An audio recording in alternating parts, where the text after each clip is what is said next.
నమస్తే. ఎస్సీలు క్రిస్టియానిటీ మతం మారితే ఎస్సీ హోదా అనేది రద్దు అవుతుందని ఈ మధ్యకాలంలో సుప్రీంకోర్టు తీర్పునిచ్చింది. ఈ తీర్పు ఇప్పుడు దేశవ్యాప్తంగా చర్చనీయాంశంగా మారుతుంది. ఈ తీర్పు తర్వాత విభిన్నమైన అంశాలు తెరపైకి వస్తున్నాయి. ఏకంగా కుల వ్యవస్థ రద్దు కావాలనే ఒక కొత్త ప్రతిపాదన కూడా అందరూ కూడా మాట్లాడే ప్రయత్నం జరుగుతుంది. మరి తీర్పు జరుగుతున్న పరిణామాలపై మాట్లాడి తెలుసుకునే ప్రయత్నం చేద్దాం. మనతో పాటు సిపిఐ జాతీయ కార్యదర్శి రామకృష్ణ గారు మనతో ఉన్నారు. సార్, ముందుగా సుప్రీంకోర్టు తీర్పు వచ్చి దాదాపు 2 వారాల పైన అయిపోయింది. కానీ ఆ తీర్పు పైనే ప్రతిరోజు చర్చ జరుగుతుంది. ఆ తీర్పు విధానంపై సుప్రీంకోర్టు ఇచ్చిన వ్యాఖ్యలపై ఏం చేస్తారు? ఇవాళ దేశవ్యాప్తంగా ఎవరైతే దళిత క్రిస్టియన్లు ఉన్నారో ఈ ఇష్యూ పైన ఒక చర్చ జరగాలని చెప్పి మేము కోరుకుంటాము. ఎందుకంటే భారతదేశంలో హిందూ మతంలో కులం అనేది అది వాస్తవం, అది దాన్ని ఎవరు కూడా కాదనలేరు. తర్వాత వారు ఎవరైతే దళితులు ఉన్నారో ఎస్సీ కేటగిరీలో వారు ఉన్నారు. తద్వారా వారు కొంత రాజకీయంగా కానీ లేదంటే ఇతరత్ర ఉద్యోగాల్లో కానీ విద్యాధిక విషయాల్లో కానీ వారు కొంత లబ్ధి పొందుతూ ఉన్నారు.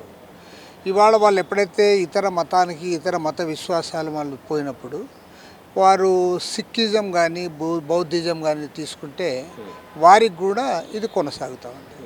కానీ ఓన్లీ క్రిస్టియానిటీలోకి పోతే మాత్రము మీరు ఎస్సీల కింద రారు, మీరు బీసీల కింద వస్తారని చెప్పి దాని రిజర్వేషన్ ఇచ్చేస్తూ ఉన్నారు. అది కరెక్ట్ కాదని మేము అంటా ఉన్నాము. ఎందుకంటే వారి వారి వ్యక్తిగత విశ్వాసం మత విశ్వాసం అనేది వారు ఏ దేవుణ్ణి కొలవచ్చు, ఏ దేవుణ్ణైనా కొలవచ్చు, లేదంటే ఏ దేవుణ్ణి కొలవకపోవచ్చు. అది వారి వ్యక్తిగత ఇష్టాయిష్టం మీద ఉండాలి తప్ప భారతదేశంలో కులం అనేది అది గ్యారెంటీ. అది వారు మతం మారినంత మాత్రాన వారి కులం పోవడం లేదు కదా. వాళ్ళ కులం కూడా మతంతో పాటు పోతే ఓకే ఆటోమేటిక్గా అంటారు. వాళ్ళు ఏమంటారంటే క్రిస్టియానిటీలో కులాలు లేవు కదా అంటారు.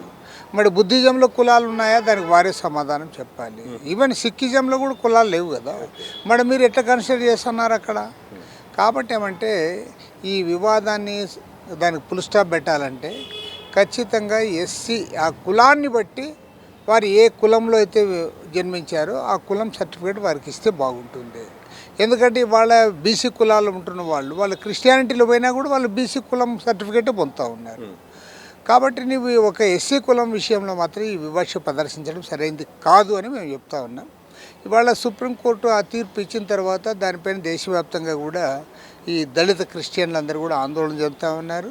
కాబట్టి వారి తరఫున మేము ముందు సిపిఐగా మేము ఫ్రమ్ ద బిగినింగ్ మేము ఒకే స్టాండ్ పైన ఉన్నాం. ఇప్పుడు కూడా అదే స్టాండ్ పైన ఉన్నాం. కులాన్ని బట్టి మీరు గుర్తించండి, వారు మత విశ్వాసం అనే దాన్ని పక్కన పెట్టి ఆ ఏ కులంలో అయితే జన్మించారో ఆ కులం సర్టిఫికేట్ ఇవ్వాలని చెప్పి కోరుతా ఉన్నాం. సార్, గతంలో కూడా రాజ్యాంగంలో కూడా రాస్తుంది, కానీ ఒక మతానికే దీన్ని ఒక ప్రాతిపదికన తీసుకోవడాన్ని ఎట్లా చూస్తారు? ఎందుకంటే వేరే మతాలకు వెళ్ళొచ్చు, కానీ క్రిస్టియానిటీకి వెళ్తే మాత్రము రిజర్వేషన్ వర్తించదు.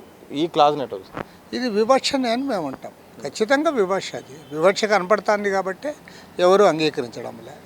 కాబట్టి ఏమంటే ఇప్పుడు దళితులు ఎవరైతే ఉంటారో ఎస్సీలుగా ఉంటారో వారు క్రిస్టియానిటీలో పోయినప్పుడు మేము క్రిస్టియన్స్ కాదు, మేము ఇంకా హిందూస్లోనే ఉన్నాము అని చెప్పుకోవాల్సిన అవసరం లేదు. వారి వారి మత విశ్వాసం క్రిస్టియానిటీ ఉండొచ్చు, లేదంటే వారి కొంతమంది ఇంకా ఉంటున్నారు అక్కడ క్రిస్టియానిటీ దానికి పోతారు. మళ్ళీ హిందూ పండుగలు వచ్చినప్పుడు హిందూ పండుగలు చేసుకుంటారు, ఇక్కడ టెంపుల్కి కూడా వస్తూ ఉంటారు. కాబట్టి ఏమంటే వారు ఏ దేవుణ్ణి కొలుస్తారు, ఏ దేవుణ్ణి కొలవరు అనేది, ఏ దేవునికి టెంకాయ కొడతారు, ఎక్కడ పోయి ప్రార్థన చేసుకుంటారు అనేది వారి వారి వ్యక్తిగత విశ్వాసం కింద తీసుకోవాలి తప్ప మీరు ఇది చేయకూడదు. మనకు ఎస్సీ కులాలను ఎందుకు గుర్తించామంటే ఎస్సీ కులాల్లో అంటరానితనం ఉంది, వెనుకబాటుతనం ఉంది, అవిద్య ఉంది, ఇవన్నీ ఉన్నాయి కాబట్టి వాళ్ళకి మనం కొన్ని కల్పించాము. ఇప్పుడు టెంపుల్స్ కూడా అంటే నిజంగా చెప్పాలంటే దళితుల్లో వాళ్ళు పోయే టెంపుల్ వేరే ఉంటుంది. తర్వాత కుదిరేముఖంగా టెంపుల్ మారుతాడు. నువ్వు ఆ టెంపుల్ నుంచి ఈ టెంపుల్కి వచ్చినావు మనం ఏమనడం లేదు. ఇది కూడా ఒక టెంపుల్ ఉన్నట్లే వాళ్ళకి. ఒక క్రిస్టియానిటీ కూడా వారు దాన్ని నమ్మకమై విశ్వాసం కలిగి లేదంటే కొంతమంది సహవాసం కలిగి వాళ్ళు పోతూ ఉంటారు. మరి కానీ క్రిస్టియానిటీలో పోయినంత మాత్రం అంటరానితనం పోలే కదా, వాళ్ళ సోషల్ స్టేటస్ అది పెద్దగా పెరగలే. కాబట్టి ఏమంటే దాన్ని దృష్టిలో ఉంచుకొని దీన్ని మనము ఒక సానుకూలమైన దృక్పథంతో ఆలోచించాలి, విశాలంగా ఆలోచించాలి. ప్రధానికి ఏదో ఒకటి ఇప్పుడు మన భారతదేశంలో ఇవాళ దురదృష్టకరమైన పరిస్థితి ఏమంటే ఈ ప్రతి దానికి మతాన్ని తెచ్చి అడ్డం పెడుతున్నారు. ప్రతి దగ్గర కూడా మత భావనను ఇవాళ అది డామినేట్ చేస్తూ ఉంది. ప్రత్యేకించి కేంద్రంలో బీజేపీ ప్రభుత్వం అధికారంలోకి వచ్చిన తర్వాత అన్ని రంగాల్లో కూడా దీన్ని చూపిస్తూ ఉన్నారు. ఇది దేశానికి అత్యంత ప్రమాదకరం.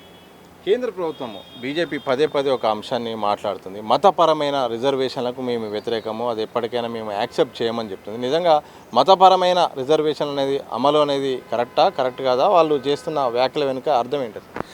మతపరమైన రిజర్వేషన్ అని కాదు కదా, ఇక్కడ వారి యొక్క వెనుకబాటుతనము, వారి యొక్క సోషల్ ఇది అవన్నీ దృష్టిలో పెట్టుకొని మనం చేస్తున్నాము.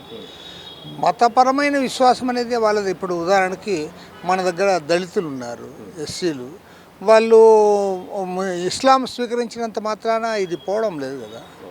అదేవిధంగా క్రైస్తవ నిజంగా ఇదంతా కూడా పోయింటే వాళ్ళు చెప్పినట్లు అప్పుడు మనం వాళ్ళకి రిజర్వేషన్ కావాలని వాళ్ళు కూడా కోరరు. అవి పోలేదు కాబట్టి ఇంకా అడుగుతూ ఉన్నారు.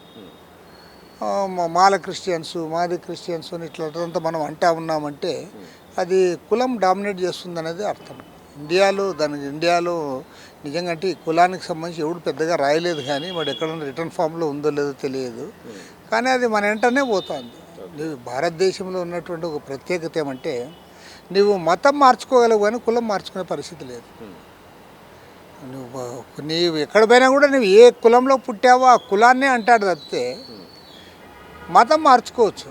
నువ్వు హిందూ నుంచి క్రిస్టియన్ కావచ్చు, హిందూ నుంచి ముస్లిం కావచ్చు, మళ్ళీ ముస్లిం నుంచి ఇంకొక పార్సీ కావచ్చు. అట్లా మతం మార్చుకోవడానికి అవకాశం ఉంది ఇండియాలో, కానీ కులం మార్చుకోవడానికి అవకాశం లేదు. That is the great. ఇది ఒక కొత్త విషయం అన్నమాట. ఇది మన ప్రపంచంలో ఇతర దేశాల వాళ్ళకి ఇది పెద్దగా అర్థం కాదు కూడా, ఓన్లీ మన ఇండియాలో ఉంటున్న వాళ్ళకి అర్థమవుతుంది. కాబట్టి ఏమంటే దాన్ని మనం గమనించాలి. ఇవాళ షెడ్యూల్డ్ క్యాస్ట్ అని మనం ఎందుకు గుర్తించామంటే వారికి అంటరానితనం ఉండి అత్యంత వెనుకబాటుతనం ఉన్న కులాలని మనం షెడ్యూల్డ్ క్యాస్ట్ అన్నాము.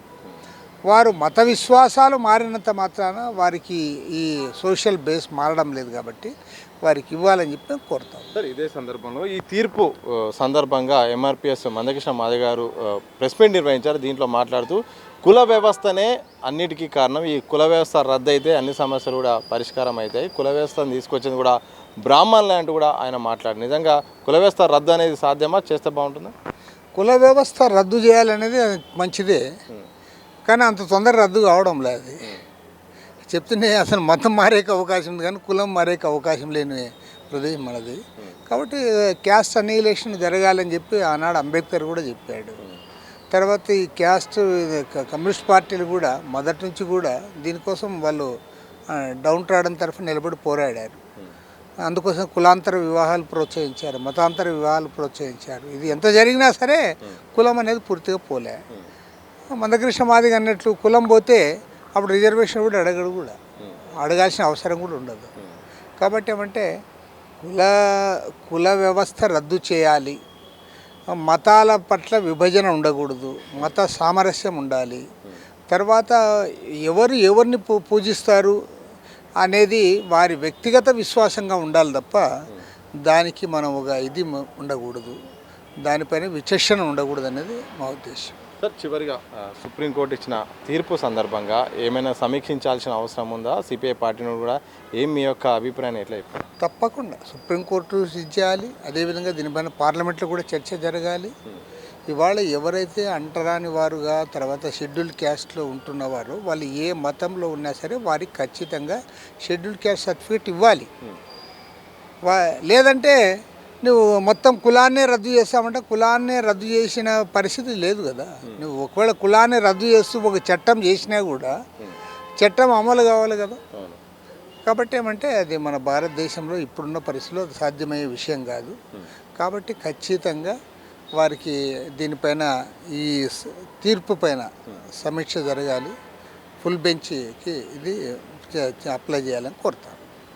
కులం అనేది మారినా కానీ మతం అనేది ఒక విశ్వాసం లాంటిది, కానీ మతాన్ని ఆపాదిస్తూ ఇలాంటి తీర్పులు అయితే మాత్రం సరైనది కాదు. ఎందుకంటే భారతదేశంలో కుల ప్రాతిపదికన చాలా సమస్యలు ఉన్నాయి. ఇలాంటి పరిస్థితుల్లో ఈ ఒక విశ్వాసాన్ని దృష్టిలో పెట్టుకొని కేవలం ఒక్క కమ్యూనిటీనే ప్రధానంగా క్రిస్టియానిటీకి మారితేనే ఒకవేళ ఎస్సీ హోదానే రద్దు అనే తీర్పు కూడా సరైనది కాదు. దీన్ని సమీక్షించాల్సిన అవసరం ఉంది. ఒకవేళ కుల వ్యవస్థ రద్దు అనే ప్రతిపాదన వస్తే మాత్రం అది మంచిదే. నిజంగా అన్ని కులాలు కూడా రద్దు అయితే అందరూ కూడా సమానత్వం అయితే సమానత్వం అయితే మాత్రం కోరుతుంది. మరి అది సాధ్యాలు పక్క పెడితే మాత్రం ఒకవేళ కుల వ్యవస్థ రద్దు చేయడం అయితే మాత్రం మంచి నిర్ణయాన్ని కూడా రామకృష్ణ గారు సిపిఐ జాతీయ కార్యదర్శి గారు స్పష్టం చేసిన సందర్భం కనిపిస్తుంది. కెమెరా పర్సన్ వంశీతో సతీష్, దిశ టీవీ, హైదరాబాద్.